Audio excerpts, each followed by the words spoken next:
Hello guys, welcome back to mega IAS.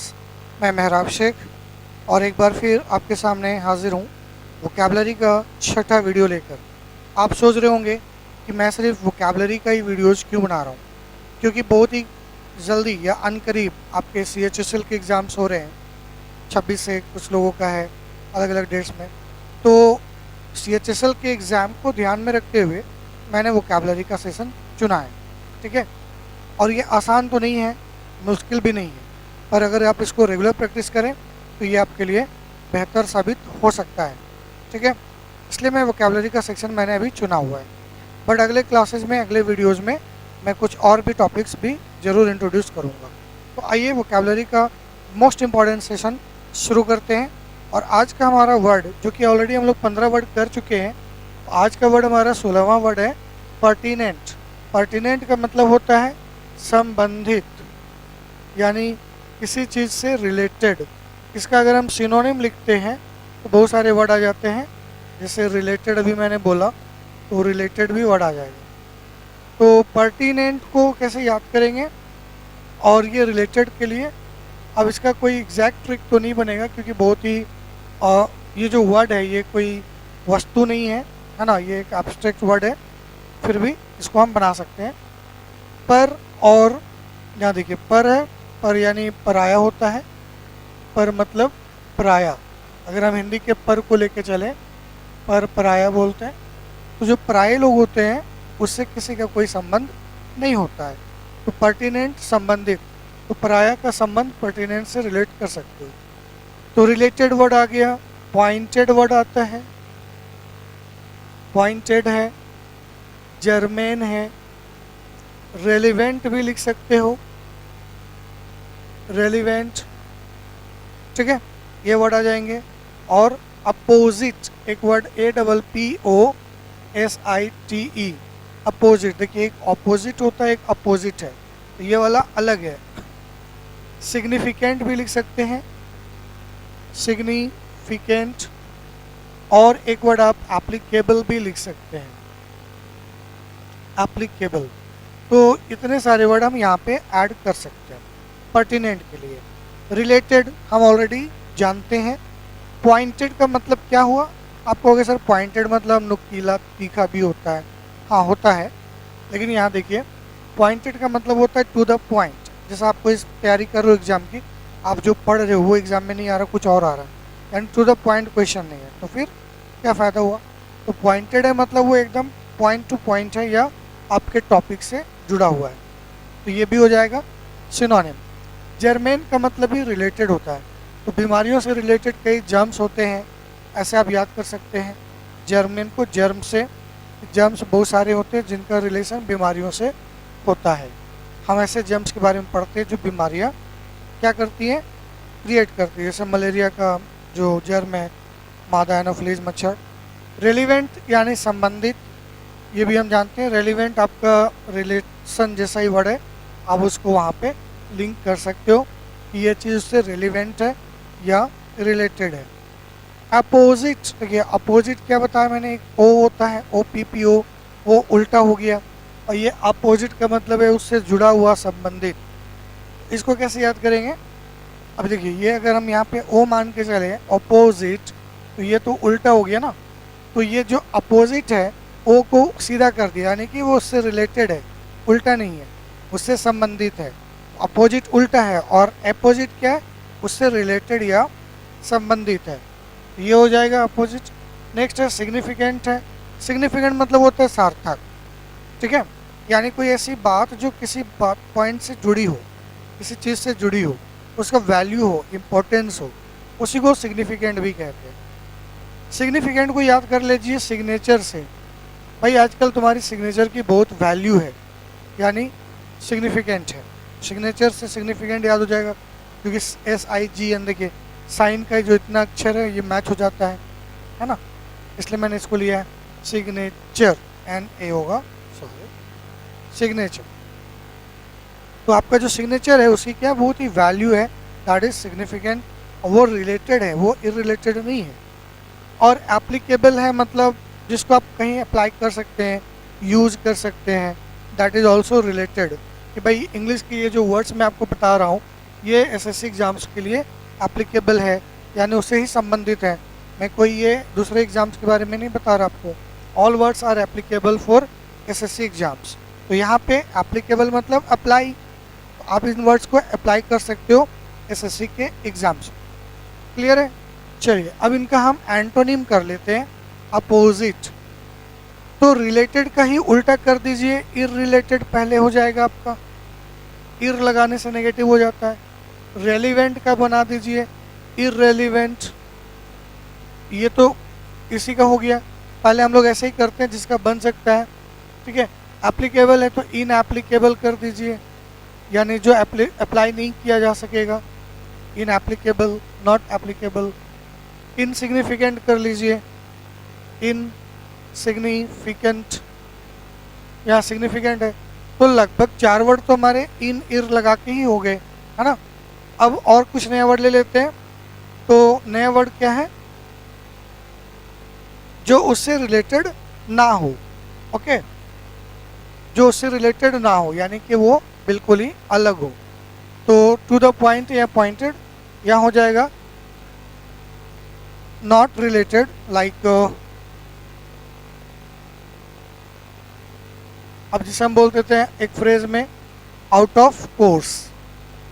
Out of course, कोई चीज़ जो out of course होता है यानी वो उससे बाहर हो जाता है, ठीक है।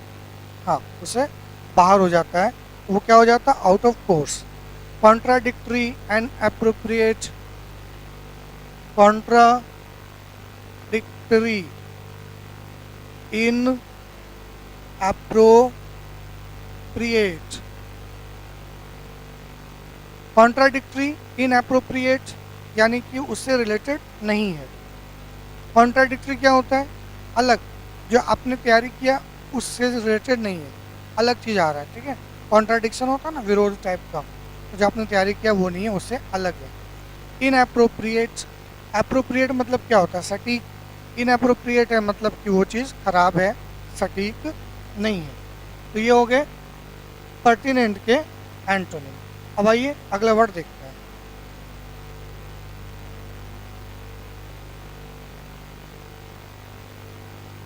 वर्ड नंबर 17 हम लेने वाले हैं फॉल्सहुड, यानी कि झूठ।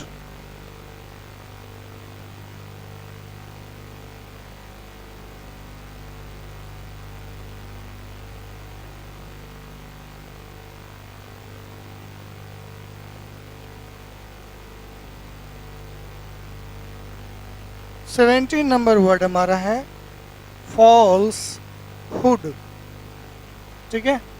चलिए इसको भी सिनोनिम करेंगे। तो फॉल्सहुड क्या होता है भाई? जो झूठ होता है, जो कि फॉल्स हो ना कि सही हो। तो फॉल्स से फॉल्सहुड होता है, याद कर लीजिएगा, आसान है। डिसेप्शन, झूठ, जो चीज़ डिसेप्ट करने लायक होता है, deception. Deceit, fiction, deceit, DECEIT, fiction यानी काल्पनिक। फेक भी ले सकते हैं, फेक, नॉट रियल, जो रियल नहीं है। तो आर्टिफिशियल भी ले सकते हैं, यानी कि वो बनावटी है, आर्टिफिशियल, जो चीज़ आर्टिफाई किया हुआ है। फैब्रिकेशन, इवेजन, लाई। फैब्रिकेशन ले लीजिए, फैब्रिकेशन, लाई यानी झूठ। तो फॉल्सहुड का जो सिनोनिम बन रहा है वो हमारा इस तरह के वर्ड आ रहे हैं। डिसेप्शन, रिसेप्शन में डिसेप्शन हो गया भाई। किसी ने कहा कि आज ही रिसेप्शन है, खाने गए तो पता चला नहीं आज नहीं कल है, तो रिसेप्शन में क्या हो गया? डिसेप्शन हो गया, धोखा हो गया। तो फॉल्सहुड, डिसेप्शन यानी धोखा, झूठ दोनों होते हैं। डिसीट, दे सीट, कल सीट मांगा था तो उसने कहा कि कल आना, अब आज गए तो बोलता है कि सीट नहीं है, तो हमने सीट मांगा, दे सीट, वो कहता है नहीं है, तो धोखा हो गया। फिक्शन क्या होता है? वो काल्पनिक होता है। ऐसे ही वो जो चीज़ें मनगढ़ंत होती हैं, ठीक है, वो काल्पनिक चीज़ें फिक्शन। फेक जानते हैं, आर्टिफिशियल, बनावटी, जो चीज़ रियल नहीं है वो आर्टिफिशियल है। फैब्रिकेशन मतलब फैब्रिकेट किया हुआ है, मनगढ़ंत है, उसको आपने अपने मन से बना लिया है। और लाई मतलब झूठ, तो होता ही है। तो ये हो गया हमारा फॉल्सहुड का सिनोनिम। अब इसका अपोजिट किया जाए। मैं ज़्यादा वक्त आपको नहीं लूँगा, जस्ट वर्ड बताऊँगा और एक जो ट्रिक होता है वो बताऊँगा ताकि याद रहे। ट्रूथ, एक्यूरेसी, अब यहाँ लाई है तो ट्रूथ ले लीजिए, ठीक है। सच के लिए एक्यूरेसी वर्ड ले सकते हैं। एक वर्ड वेरिटी भी आता है, वेरिटी मतलब सच या सच्चाई। एक्यूरेसी, RACY, वेरिटी भी लिया जा सकता है क्योंकि सच्चाई के लिए ही वर्ड बनता है। Honesty, fact, veracity, honesty, fact और वेरासिटी भी वर्ड है जो सच्चाई के लिए होता है। ये भी वर्ड से बनता है, रूट वर्ड अभी बताऊंगा। Reality and certainty. चलिए, तो ट्रूथ क्या है? फॉल्स का डायरेक्ट अपोजिट ट्रूथ हो जाता है। फॉल्स का एक्यूरेट तो नहीं अपोजिट, लेकिन एक्यूरेट मतलब जो सटीक है, जो सही है। आप यहाँ पे अप्रोप्रिएट वगैरह भी ले सकते हैं। वेरिटी और वेरासिटी दोनों रूट वर्ड से बना है, जिसका वर्ड रूट है वर और जिसका मतलब होता है ट्रूथ। जहाँ भी वर लग रहा है, वेरिफिकेशन, वेरिटी, वेरीफाई, वेरासिटी, तो वहाँ पे ये सच्चाई का काम करता है या सेंस सच्चाई का देता है। वेरिटी एंड वेरासिटी आप याद रख लीजिएगा रूट वर्ड से। रूट वर्ड क्या है? वर। आजकल सच्चे वर नहीं मिलते हैं। वर यानी दुल्हा, है ना, दूल्हा, ग्रूम, ब्राइड ग्रूम। तो आजकल सच्चे वर नहीं मिलते हैं, तो वर मतलब सच्चा, ट्रूथ। ऑनेस्टी, ईमानदारी, तो यहाँ फॉल्स है तो यहाँ ईमानदारी हो सकता है। फैक्ट क्या मतलब क्या होता है? जो सच है वही फैक्ट है। और रियलिटी हम जानते हैं जो वास्तविकता है। और सर्टेनिटी मतलब निश्चितता, जो चीज़ क्या है, निश्चित है, बदल नहीं सकता, सर्टेन होता है। तो हम इस तरह से फॉल्सहुड के इतने सारे वर्ड गेट कर सकते हैं और याद भी रख सकते हैं। इसमें आपको नया वर्ड मिला होगा वेरिटी एंड वेरासिटी। इसमें एक नया वर्ड आया होगा, 3 वर्ड होंगे नए, डिसेप्शन, डिसीट, फैब्रिकेशन। देखिए, अगर एक वर्ड के मैं 5 वर्ड दे रहा हूँ तो 2-3 ही नया होगा, बाकी आपके लिए पुराना ही होता है अगर आप पहले से प्रिपरेशन कर रहे हैं तो। चलिए अगला वर्ड लेते हैं, word number 18।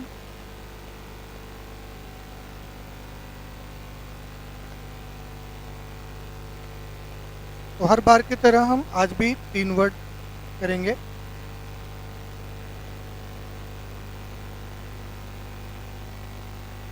Next word we have eloquent.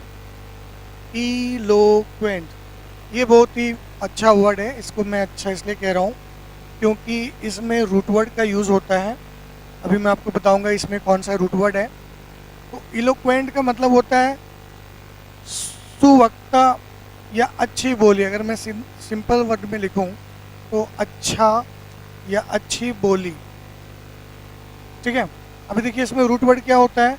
LOC, LOG, LOQ, ये रूट वर्ड है, ठीक है। LOC, LOG, LOQ, और इनका एक ही मतलब होता है टॉक, बात करना।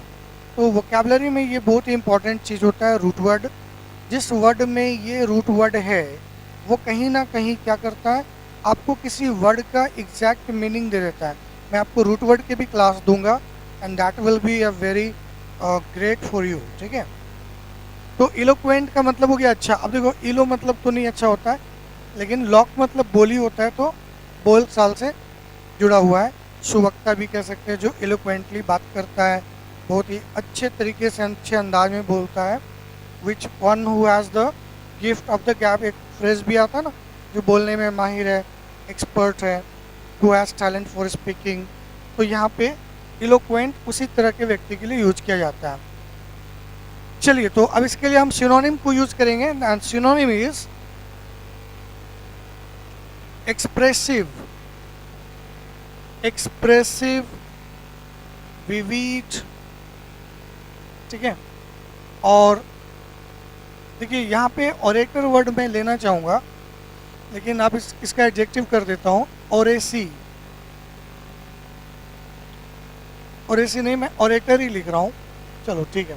ऑरेटर मैंने इसलिए लिखा क्योंकि जो एक अच्छा ऑरेटर होता है, वक्ता होता है, वो अच्छा बोलता है, उसकी बातों में एक इमोशन होता है, मोटिवेशन होता है, ठीक है। इसलिए मैंने ऑरेटर यहाँ पे रखा है। और भी वर्ड हम लेंगे, मीनिंगफुल, ग्रेसफुल, मीनिंगफुल, ग्रेसफुल, यानी ऐसी बातें जिसका कोई अर्थ होता है। तो इलोक्वेंट कौन होता है? जो एक्सप्रेसिव हो, यानी अपनी बातों को अच्छे से, अपने विचारों को अच्छे से, व्यवहार को क्या करता है? एक्सप्रेस कर देता है। तो भाव को एक्सप्रेस करने वाला लैंग्वेज या बोलने वाला एक्सप्रेसिव स्पीच हो गया। इलोक्वेंट यानी अच्छा बोला, जिसने अपने विचारों को अच्छे से एक्सप्रेस किया, वो कैसा था? एक्सप्रेसिव था। विविड यानी कि क्लियर होता है, ठीक है, विविड यहाँ पे क्लियर को बोलते हैं। और हिंदी में एक वर्ड विविध होता है, वो उसका मतलब होता है मल्टी, अलग अलग, बट इंग्लिश में विविड मतलब जो क्लियर है। इलोक्वेंट में क्या है? विविड स्पीक है या स्पीच है, मतलब आपने जो बात बोला वो सबको समझ में आ गया है, ठीक है, तो ये विविड हो गया। तो आप इसको हिंदी के विविध से याद कर सकते हैं कि भाई जो विविध है उसमें क्या है? हर बात क्लियर समझाया गया है। ऑरेटर मैंने क्या बोला? वक्ता, जो अच्छा बोलता है। कहते Babur was a good orator, बहुत ही ओजस्वी वक्ता था। वो ऐसा बोलता था कि उसके सिपाही जो है फिर जो थकने के बाद भी लड़ने को तैयार हो जाते थे। और आजकल भी बहुत सारे वक्ता हो गए हैं जो अच्छा बोलते हैं। तो मीनिंगफुल क्या है? इलोक्वेंट बोल रहे हैं, मतलब आपकी बात क्या है? मीनिंगफुल है। आप यहाँ सिग्निफिकेंट वर्ड भी ऐड कर सकते हैं। सिग्निफिकेंट का मतलब क्या हो गया? अभी हमने लिया था सिग्निफिकेंट, सार्थक, यानी आपकी बात का कोई मतलब होना चाहिए। अब ऐसा नहीं इनसिग्निफिकेंटली कोई भी बात बोल दी है, नहीं, it should be meaningful to the point, यानी पॉइंटेड। तो सिग्निफिकेंट भी ले सकते हैं। ग्रेस से बना ग्रेसफुल। एक वर्ड होता है अंग्रेजी में ग्रेशियस, दैट मीन्स दयालु, ठीक है। तो ग्रेस के दो अर्थ निकल जाएंगे, एक आपका दयालु निकल जाएगा और एक का ब्यूटीफुल के सेंस में आ जाता है। आपकी बात क्या है? ग्रेसफुल है, यानी सुंदर भाषा में आप बात करते हैं। आपका जो डिक्शन है, जो शब्द शैली है, वो क्या है? बहुत ही अच्छा है। You use very fine and fantastic words. Okay, चले अब इसका एंटोनिम किया जाए। तो अच्छी बोली का उल्टा क्या होगा? अच्छा, इसमें आप एक वन वर्ड वाला वर्ड भी ऐड कर सकते हैं, यूफोनी। यूफोनी भी यूज कर सकते हैं। यू मतलब गुड, जो कि रूट वर्ड है, और फोनस वन है साउंड, फोनस से बना फोनी, तो दैट मीन साउंड। तो यूफोनी क्या होता है? जो चीज़ सुनने में अच्छी हो, दैट इज़ यूफोनी। तो आप यूफोनी, यूफोनस या मेलोडियस, इस तरह के वर्ड भी यूज कर सकते हैं। हारमोनियस भी यूज कर सकते हैं। अब अगर मैंने यहाँ यूफोनी यूज किया है तो एंटोनिम में कैकोफोनी भी लिया जा सकता है। तो चलिए कैकोफोनी ले लेते हैं। Caco is again a root word, that means bad, ठीक है, एंड फोनी मीन्स साउंड। तो दोनों को मिक्स करेंगे तो नया वर्ड क्या बन जाएगा? जो ऐसी ध्वनि है जो बहुत ही कर्कश है, ठीक है, अच्छी ध्वनि नहीं है। जैसे यूफोनी अच्छी ध्वनि को बोला, तो कैकोफोनी क्या हो गया? बैड ध्वनि हो गया। जैसे कौवे की जो बोली है, दैट इज कैकोफोनस, कर्कश होता है, ठीक है।